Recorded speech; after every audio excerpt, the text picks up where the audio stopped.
another weekly wrap up.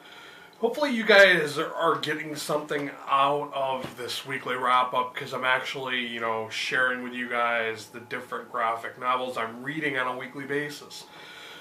So, I'll admit last week was kind of a flop. Like, a lot of those books were just so mediocre.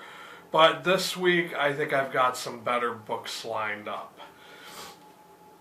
First up for this week, I just finished reading Teen Titans on the Clock. This is volume 9 in the old Teen Titans series. This is pre-New 52, but not so old that it's got the Blue Beetle, which is the Latino teen Blue Beetle. And for some reason, I don't know why he's in this issue, because he's not really a Teen Titan. He's just somebody who kind of cooperates with them and helps them, but he's not really a member.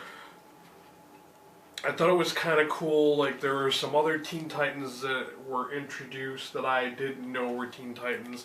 This one guy called Kid Devil, and I don't really know too much about him, but, well, safe to say, the artwork is decent. The story was okay. It was kind of mediocre, so I have to admit I did rate this one 3 out of 5 stars. It was okay. I mean, I wish I could have read the issue prior to this one, the volume 8. So I think that one sounded a lot more interesting than this. Hopefully I can find that, but yeah. After that, I picked up Batman Zero Year Dark City. This was a really interesting concept.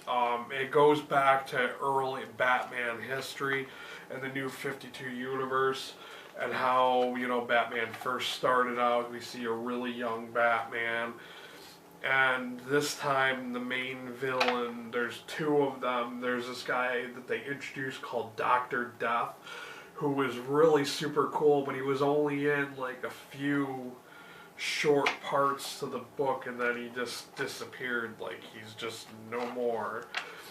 Like, it was disappointing. And then the rest of the majority of the book is the Riddler, which I don't know about you guys. I know a lot of people like the Riddler, but I think the Riddler is just kind of an annoying character, because you have to answer all of these riddles, and he's just so weak because all he is just intellect, and I just really think that's really a boring concept. I think that's why I rated this what I did. I just wasn't feeling it because of the Riddler, and I only rated this 3 out of 5 stars. I do know that a lot of people on Goodreads rated this like 4 and up. They really enjoyed it, but I just don't like the Riddler, I don't think he's that good. Next up is All New Ultimates, Volume 1, Power for Power. This is a rebranding of the Ultimates. If you're familiar with the first Ultimates line, they were kind of like the Ultimate Universe's version of the Avengers.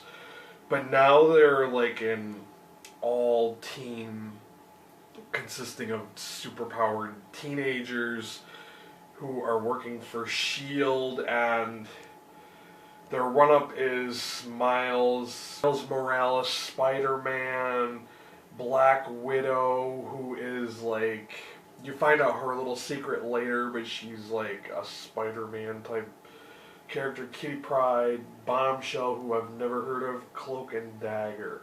So yeah, this is, I had a lot of high expectations for this, and they all kind of look like hipsters on the cover. The cover is just, it's okay. But then you get to the inside, and it's like, yeah, it's hot Technicolor garbage. This story had so much potential, and it was such a big letdown. I do have to say that I rated this only 2 out of 5 stars.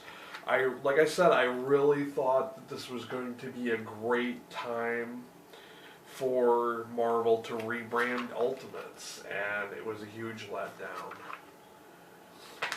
Hot Technicolor garbage. Vomit it up, yes, by Marvel. Sorry guys, it sucked balls. After that, I picked up Black Widow, The Finely Woven Thread. This is volume 1. One thing for this, I have to say, it has beautiful, fantastic artwork. I mean, the artwork alone is worth picking this book up if you're really into comic book art. And one of the things I have to say is I kind of hate the fact that it's kind of trendy to try to pick up new comic book readers by writing books based on, movie characters.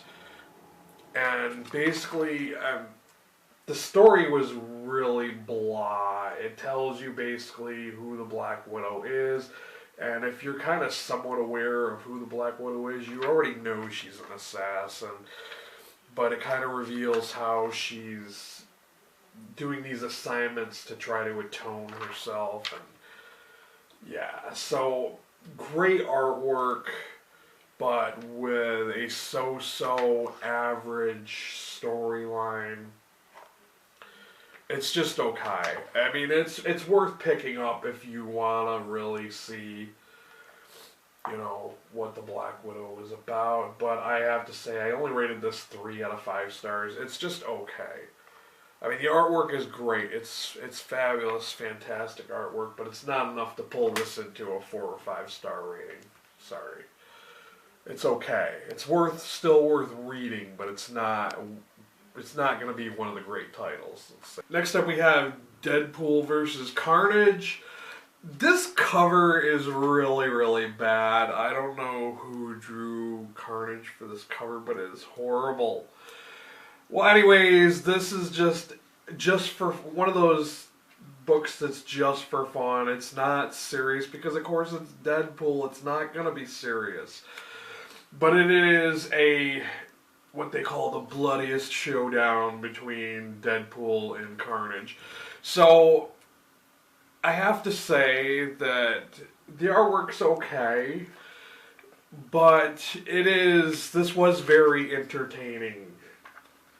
Yes, the story was just kind of blah, but come on, it's Deadpool and Carnage and an epic showdown. So, yes, I rated this 4 out of 5 stars on Goodreads. I really thought it was fun. I really enjoyed this. And the final book of my weekly wrap-up is Mind Management, The Manager. This is volume 1. As you can see, it is a hardcover and it is quite thick, but the pages themselves were also quite thick too. Well, anyways, this story is kind of like the Lost TV show, but imagine a world where major events, like, for instance, like a whole city gets decimated and no one has any recollection of it. Or some war happened and people just don't know about it. Well, anyways, this book starts out, passengers of an airplane flight, for some reason they mysteriously forget who they were before they got on the plane. Like, they all just get amnesia. And one person who was on the flight has disappeared. Nobody remembers ever seeing this guy. So, come to find out that it's all because of this government agency, or this, not even a government agency, but like a world agency called Mind Management. And Mind Management has these people that can do miraculous things, like they all have like mind powers. They have people that are called immortals that can like heal their bodies, they can heal wounds, and they just don't die.